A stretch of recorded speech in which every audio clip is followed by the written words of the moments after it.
Gavumenti ya Uganda etaddewo obukwakulizo eri gavumenti ya Amerika eryoke ekkiriza abanoonyi b'obuddamu n'abantu abakwatiddwa mu Amerika nga tebalina biwandiiko okuleetebwa wano mu Uganda.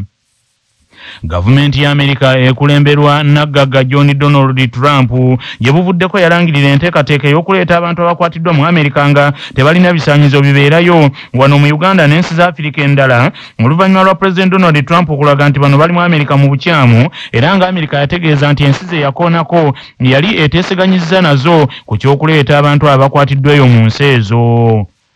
Kyokka minisita avunaanyizibwa ku nkolagana ya Uganda n'ensi endala Henry Okello Oryem ategeezezza laadiyo ya Kabaka Kyabasa Kavumbeeza Mikutu nti gavumenti ekyagenda mu maaso okwetegereza enteekateeka ya Amerika eno naye nga baagala basooke Amerika ejjawo envumbo ze yateeka ku banene ba gavumenti ya kuno nti batyoboola eddembe ly'obuntu nga zibateekako mu myaka egyo egiyise nga zibakugira n'okugenda mu Amerika. Amerika mu nteekateeka ez'enjawulo erina envumbo ze yateeka ku banene mu gavumenti ya Uganda omuli n'abali mu bitongole by'ebyokwerinda abawerako ng'egamba nti bano mu kulinnyirira eddembe ly'obuntu mmo nga n'olwekyo teyeetaaga kubalabako ku ttaka lyayo. Kakati bano abafaanana bwe batyo Okello Oryem bagambye nti envumbo zirina okusooka okubaggyibwako nga ke kamu ku bukwakulizo Uganda bwetadde ku Amerika okulaba nga bakkiriza okuleeta kuno abo abakwatiddwa mu Amerika nga baliyo mu bukyamu. The sanctions are unjust, uncalled for, and the sanctions have not achieved anything. Sanctions have never achieved anything. They just simply unjust and bullish. So we're talking to them how those sanctions can be removed. We're talking to them the issue of the tariffs, that there's a 50% tariff has been increased to Uganda, and we're also discussing them the issue of making visa access for Uganda to get visas to the US easier. Henry Okello Oryem agambye nti ensonga eno ekyayongera okwetegerezebwa batuuke ku kukkaanya okwannamaddala. That matter has not been concluded. We are still discussing with them that matter, and once that matter has been concluded, there will be a public statement made by the Minister of Foreign Affairs to that effect. But so there are still ongoing negotiations because it's not only about bringing those deportees to Uganda. It's also the question of Uganda's interests vis-a-vis dealing with the US, the issues of tariff, the issues of sanctions, and other matters that is within our Manya obubono obuddo obw'eddemberyo tonyigirizibwa ddemberyo ery'obwebange ddembe lyakukyusibwako nana habo mouthwash ly'eddagala ettuufu yennekakasa mu kujjanjaba endwadde z'amannyo. Amannyo gakuluma bw'ossaayo ekyokya oba ekinnyogo gagasanyalala bw'osenya obvamu olusaayisaayi oba ogayiza ludda lumu. Senyesa nana naye weegendereza abafere tebakuguza kappa mu kkutiya musange mu famasi zonna. Yakakasibwa National Drug Authority nga bali wamu ne Chalk-Mail. omutwe gukuluma musujja mugongo magulu oba tewewulira bulungi nywa Chalk-Mail okwongera amaanyi mu basirikale b'omubiri gwo okulwanyisa n'okutangira endwadde. Eddagala lya Chalk-Mail lisange mu famasi zonna era lyakakasibwa ne NDA. Ssemateeka wa Uganda w'obuvunaanyizibwa ekitongole eky'ebibala ekya UBOSI okumanyisa gavumenti omuwendo gw'abantu n'ebintu ebiri mu Uganda eno okusobola okuteekerateekera ensi eno obulungi nga munnamateeka Sseguya Samuel Brian bw'annyonnyola. Ekimu ku buvunaanyizibwa bw'ekitongole kino kwe kumanya oba kwe kuyamba gavumenti okumanya abantu bameka abali mu Uganda, emyaka gyabwe, emirimu gye bakola, ekikula kyabwe, era ekyo kisobozesa gavumenti okulaba engeri gy'eteekerateekeramu abantu. Era data oyo abeera avudde mu kubala abantu. Era kiyamba gavumenti mu bajeti z'ebeera ekola eza buli mwaka okulaba wa weeteeka ssente nnyingi. Minisita avunaanyizibwa ku nsonga za Kampala Jati Nabbengo Minsa Kabanda ayingidde mu nkaayana eziri wakati w'abasuubuzi ab'akatale aka ssente bali ku ddembe akamanyibwa ennyo nga Owino ababadde baagala okwekajanga olwaleero luno nga bawakanya enteekateeka ez'omugagga Ajamis Kigundu ez'okumenya ekitundu ku katale kaabwe kano. Waliwo kibinja ky'abasuubuzi b'akatale kano aka ssente bali ku ddembe Owino nga bakirimu babadde bategeka okwekajanga olwaleero luno batwale ekiwandiiko eri sipiika wa palamenti oluvannyuma lw'okufuna amawulire nti Naggaga Miss Kigundu ayagala ate kumenya ekitundu ky'akatale kano naddala ekimanyiddwa nga ekya produce yagaziye enteekateeka ze ez'okukulaakulanya omwala gw'e Nakivubo. omu ku bakulembeze b'abasuubuzi mu katale ka St. Bali ku Dembo Owino Akamada Bukenya ategezza laadiyo Kyabasa Ensajja nti basinkanye minisita Ajati Nabbengo Minsa Kabanda n'abakakasa nti pulaani okuva mu KCCA yaweereddwa omugagga mu Kiggundu teriiko kumenya katale k'Owino era abasabye nti baleme kubuzaabuzibwa bave mu by'okwekaajanga. Ku nsonga ya mwami Hamu okutumenya twayogeddeko ne minisita atuyise minisita n'atusaba tusooke tuyimirize strike olunaku olwaleero atugenda ku parliament okutwalayo ekiwandiiko ekiraga obutali bumativu bwaffe.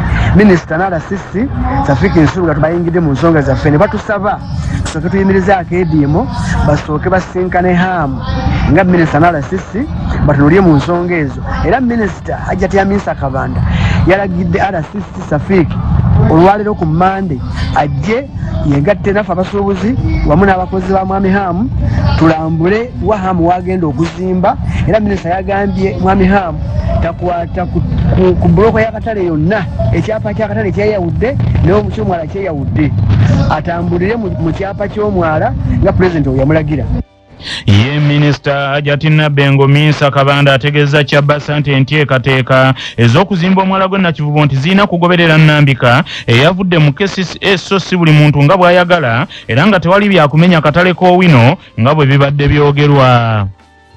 Kubanga buli muntu alina waayitira omukulu Kivubo olanga akola omwala etasobola takkiriza kumenya katale k'Owino era asaba abasobozi b'Owino bakkakkane kubanga tulina ali mu lukiiko n'abantu b'Owino kubanga kirabika waliwo olugambo oluganzi batera kumenya akatale nenkubira Hamis Kiggundu nemugamba mitiyenda abantu abaali bacomplaininga n'akubira essimu ng'ali nabo nangamba mbasinkanye naye nakkiriza n'agategera kumenya akatale naye omanyi buli muntu bw'alaba ene bw'olaba bagamba nti kakakaali okulaba bayinza okubanga bagenda kubamenya naye tewali agenda kubamenya saba bakkakkane saba bategere ki ekigenda mu maaso nti oli kigenda mu maaso n'ekimu oli agenda kukola mwala tagenda kukwata ku kizimbe kyonna tagenda kukwata katale k'Owino ne bwetula ku pulaani gye bamuwadde Hamu katale k'Owino takakwatirako ddala.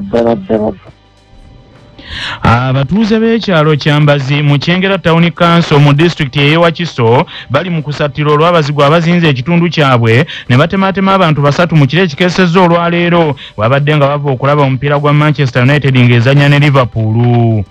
Abatuuze bagamba nti bali mu kutya okutayogerekeka olw'embeera ey'obutemu eyeeyongedde ennyo mu kitundu kyabwe ng'ate babadde babiwulira mu bitundu by'ewala naye nga kaakati mu Kyengera ebintu bitabuse.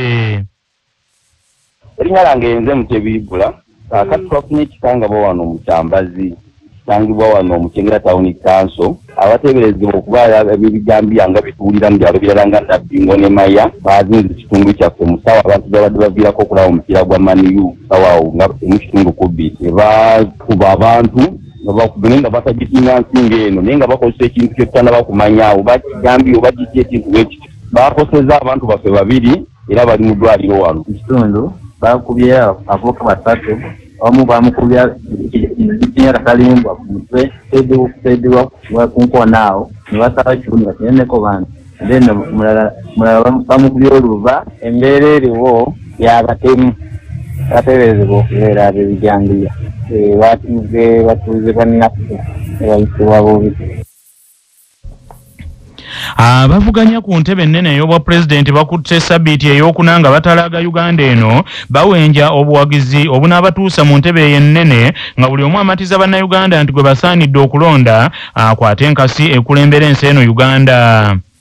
Abamu bagamba nti sabbiiti 3 eziwedde okusoomoozebwa kubadde kwa poliisi okubalemesa okutuuka mu bifo ebimu n'okubayisa ewala wabula bakkiriza nti newandibadde ebyo weebiri naye okuwenja akalulu nga kwo kubadde kukyatambudde bulungi. Akwatidde ekibiina ky'NRM Bendera era nga ye mukulembeze wa Uganda General Yoweri Kaguta Museveni Tibuhabulwa olwaleero ayolekedde disitulikiti eya Adjumani ne Amuru era Ssaabakunzo wa NRM Rosemary Nansubuga Senninde agambye nti tewali kulonzalonza obuwanguzi ye alaba bubali mu 5. Okubeeraga abantu baffe aba NRM abakoze omulimu munene nnyo okuwagira pulezidenti waffe era nga njagala kukozesa Museveni okubiriza bonna ab'emu Lunazi okugenda mungi okwaniriza pulezidenti waffe n'okumulaga obuwagizi kubanga kino kyekiseera bannanga b'emikwano okulaga pulezidenti waffe nti ddala tukiina era nga twagala ayongere okukuuma okunyweza ebyo eggwanga lyaffe ebituuseeko. Robert Kyagulanyi Ssentamu Bobi Wine owa National Unity Platform olwaleero agenze mu bitundu eby'Ebinyolo mu disitulikiti okuli Kagadi ne Kibaale. Frank Bulira owa Revolutionary People's Party asuubirwa mu bitundu eby'Ebuduuda newankubadde ng'ennaku nnyingi abadde atera okuziwummula. Banna FDC abakwatidde bendera ku kifo kino eky'obwa pulezidenti Nathan Nandala Mafabi agenze Agago Moroto ne Nakapiripiriti era ayogerera ekibiina kino eky'FDC John Kikonyogo ategeezezza nti ebizibu abantu balina bingi bulala yonna gye bayise nga bwe bakwata obuyinza bwe batandikirako okugonjoola. Naye wiiki eno kye tusanzeemu bibaddemu ebizibu bingi abantu baffe balimu. Mweffe twasalawo okukola stopovers nnyingi buli kitundu. Tulina kutukola stopovers wakati w'ekkumi n'ekkumi n'ettaano oba olumu abiri nga twala tugende kumpi n'abantu nga ekisoboka tutegedde ebizibu byabwe. Obwavu buli obukwatako n'obukwatako ate nga abantu ekisinga obukulu n'essuubi nga tebalina nti basobola okuva mu mbeera eyo. Obubaka bwe tuba tubawa oba gituyita message mu luzungu kubagamba nti tumanye ebizibu byabwe. Enguudo zonna mbi era ndowooza olabye emirundi mingi tubadde tutanga ebinnya emmotoka olumu ne zikwama n'okwama. Robert Kyagulanyi Ssentamu naye azzeeyo emulugunya ng'agamba nti bamuyisa mu bikubo ebisinga okuba ebibi nga bamutangira okuyita mu bitundu omuli abantu abangi ne bamwekolobya okutuuka gy'akuba enkuŋŋaana gy'atuuka ng'obudde bugenze. Robert Kasibanta ayolekedde mu bitundu eby'e Masaka olwaleero ng'ate Joseph Mabirizi owa Conservative Party agenze Raakayi nga ne Generali Girigoli Mugisha Muntoyera owa Alliance for National Transformation agenze mu bitundu eby'e Hoima ne Kikuube. Ate Haji Mubaraka Munyagwa Serunga Mugati gwa Bata owa Common Man's Party olwaleero asazeewo aluwummuddemu.